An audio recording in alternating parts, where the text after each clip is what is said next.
राम जी को ले आए। उनकी थी कोई कामना। कथा में सुना था कि भगवान इच्छा पूरी करते हैं भक्त की, तो वो राम जी को ला करके खूब मन लगा लगा करके सेवा करते। 1 साल बीत गया और उनकी कामना भगवान ने सुनी नहीं। अब उसके मन में आने लग गया कि महाराज तो बोलते थे भगवान इच्छा पूरी करते हैं, और कहाँ गड़बड़ रहा। तब तक अगली साल भागवत की कथा हुई।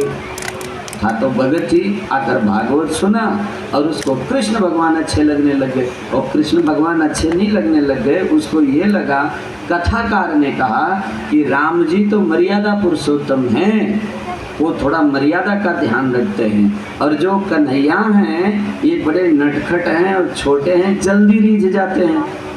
तो उसके मन में आया राम जी तो साल भर में रीझे नहीं, चलो इनको हटाते हैं, कन्हैया का सेवा शुरू करते हैं। ध्यान आया ना हमारे भक्ति का। अब वो लेकर गया और 6 महीने से ऊपर निकल गए। कृष्ण भगवान ने भी कोई नहीं पूछा, उनको कुछ भी पूरा नहीं किया।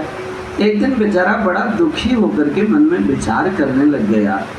साधु संत कहते हैं कि भगवान इतने सरल हैं, इतने सुहृद हैं, इतने अपने हैं, इतने दयालु हैं, सारे पापों का नाश करके अपना लेते हैं, तो ना तो मेरे को राम जी कोई कामना पूरी किया। आज 6 महीने से ऊपर हो रहा है, कृष्ण भगवान भी कुछ नहीं, ये तो छोटे हैं, भोले भाले हैं, थोड़ी जल्दी रीझ जाते हैं, ये भी नहीं रीझे, बात क्या है। ऐसे उसके मन में सवाल उठा।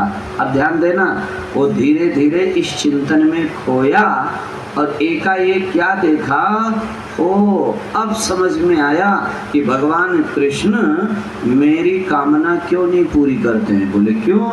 बोले जो मैं धूप लगाता हूँ उसको तो राम जी सूंघ लेते हैं, कृष्ण भगवान को तो मिलता ही नहीं है।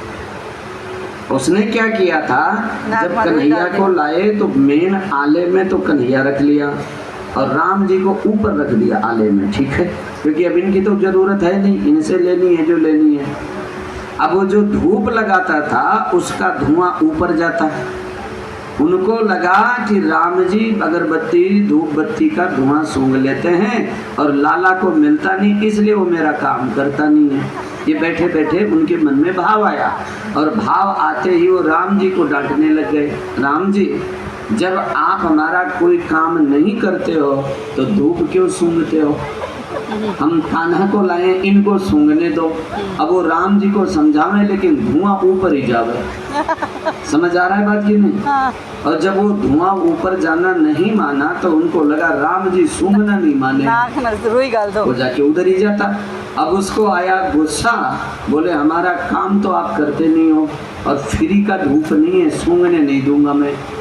गया रुई लाया और राम जी के नाक में लगाने लग गया, ये इनको सूंघने नहीं देंगे।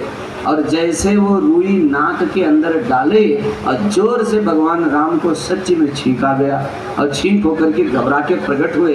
भैया ऐसा करते हैं क्या? अभी मैं मर जाता तो? बोले तो मेरा काम क्यों नहीं करते? बोले क्या काम है बताओ, उसको पूरा कर दूं। भगवान के प्रकट होने की विधि आप लोग जान गए या नहीं जाने? अभी तुम भी जाकर के रुई नाक में लगाना, ठीक है, छींक आएगी अपने आप प्रकट हो जाएंगे। लेकिन आप विचार करो, क्या आपके लगाने से प्रकट होगा क्या? इस पर थोड़ा सा विचार करना। नाक में रुई लगाने से प्रकट नहीं हुए थे, तो कारण जानते हो क्या था? जो ये मूर्ति का भाव है, ये मूर्ति का भाव हट करके सच्चा भगवान का भाव प्रकट हो गया था। ध्यान आया कि नहीं? ये कथा भागवत रामायण जो हम सुनते हैं, इससे हमारे हृदय का भाव जागृत होता है और वो भाव जागृत होते ही भगवान तो सब जगह है ही है, अब बस मेरे भाव में